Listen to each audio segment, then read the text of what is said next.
চলো তোমাদের সাথে আজকে আমার মাটনের রেসিপিটা শেয়ার করি। তো তার জন্যে আমি এখানে 500-700 মতন খাসির মাংস দিয়ে নিয়েছি। আর এখানে এবার ম্যারিনেটটা করে নেব। প্রথমে একটু নুন দিয়েছি, একটু হলুদ দিয়েছি, আর পরিমাণ মতো একটু দেব সর্ষের তেল। তো এই তিনটে জিনিস দিয়ে ভালো করে মাটনটাকে মেখে রাখবো। আর আজকে কিন্তু আমি মাটনটা একদম ঘরোয়াভাবে করছি, তেমন কোনো মশলাপাতি অ্যাড করব না। এখানে মাংসটাকে ভালো করে মেখে নিয়েছি, আর এটাকে মোটামুটি ওই আধ ঘন্টা মতন রেস্টে রেখে দেবো। তারপর এদিকে কড়াই বসিয়ে কড়াইয়ের মধ্যে সর্ষের তেলটা দিয়ে দিয়েছি পরিমাণ মতন। আর যেহেতু মাটনে একটু দেওয়ার ছিল তাই একটু দেখে শুনেই দিলাম। তারপর তেলটা গরম হয়ে গেছে, এখন এখানে দিয়ে দিলাম পেঁয়াজ। এবার পেঁয়াজটাকে ভালো করে নাড়াচাড়া করে এর মধ্যে দুটো তেজপাতা আমি দিয়ে দেবো। আর জানো তো, মাটনটা যত ভালো করে ম্যারিনেট করা হবে ততই কিন্তু মাংসের স্বাদটা আসবে। এই যে দুটো তেজপাতা আমি এখানে দিয়ে দিয়েছি, আর আবার একটু নাড়াচাড়া করে এর মধ্যে দুটো গোটা টমেটো দিয়ে দিচ্ছি মিডিয়াম সাইজের।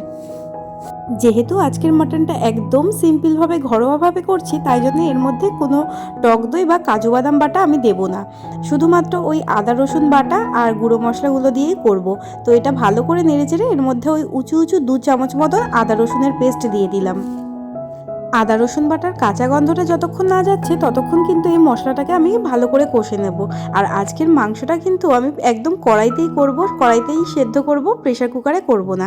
তো এখানে আদা রসুনের কাঁচা গন্ধ চলে গেছে, এবার ম্যারিনেট করা মাটনটা আমি দিয়ে দিলাম। মাটনটা দিয়েও কিন্তু একটু ভালো করে ভেজে নিতে হবে। কড়াইয়ের মধ্যে একটু ধৈর্য ধরে মাংসটা করলে কিন্তু এর স্বাদটা আরও দ্বিগুণ হয়ে যায়। আর এখানে মাংসটাকে ভালো করে একটু কষিয়ে নিয়ে এবার দিয়ে দেব আলু। আমি দুখানা আলু 2 টুকরো করে কেটে রেখে দিয়েছিলাম, এই যে 4টে বড় সাইজের আলুর টুকরো দিয়ে দিচ্ছি দেখো। আর খাসির মাংসের মধ্যে যদি একটু বড় বড় সাইজের আলুই না দিই তাহলে মোটেই ভালো লাগে না। তো এখানে আলুটা দিয়েও মাংসটাকে ভালো করে আরেকটু নেড়ে চেড়ে নেব। আলু সমেত মাংসটা ভালো করে একটু কষিয়ে ঢাকা দিয়ে রেখে দেবো 2-5 মিনিটের জন্য। তারপরে সব গুঁড়ো মশলাগুলো অ্যাড করব।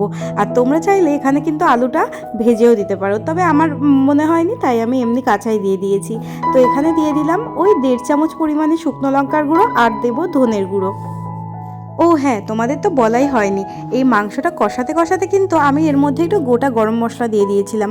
ওই যে ছোট একটা দারচিনি দিয়েছি, আর 3টে এলাচ একটু চিড়ে চিড়ে দিয়ে দিয়েছি, তাতে কিন্তু মাংসের গন্ধটা বেশ সুন্দর হয়। এবার সব কিছু একসাথে মশলাপাতি কষিয়ে নেব যতক্ষণ না ভালো করে তেল ছেড়ে আসছে। আর আমি মোটামুটি দেখো এখানে 15 মিনিট মতন হালকা জল দিয়ে দিয়ে কষিয়ে নিয়েছি, আর পুরো তেলটা কীরকম ছেড়ে এসেছে। আর আলাদা একটা পাত্রে আমি একটু জল গরম করে নিয়েছিলাম, সেই জলটাই এখন মাংসের মধ্যে দিয়ে দেবো। কারণ মাংসটা এখন হালকা স্টিমে দিয়ে সেদ্ধ হতে দেবো, যেহেতু খাসির মাংস একটু টাইম লাগবে। তো এখানে জলটা দিয়ে ভালো করে মিশিয়ে নিয়েছি সব কিছু। এইবার একটুখানি ফুটে গেলে এটাকে চাপা দিয়ে নেব। এবার এখানে এটা ঢাকা দিয়ে মিনিমাম 20 মিনিট মতন আমি মাংসটাকে সেদ্ধ হতে দেব। আর যেহেতু ম্যারিনেট করা ছিল ভালোভাবেই হয়ে যাবে।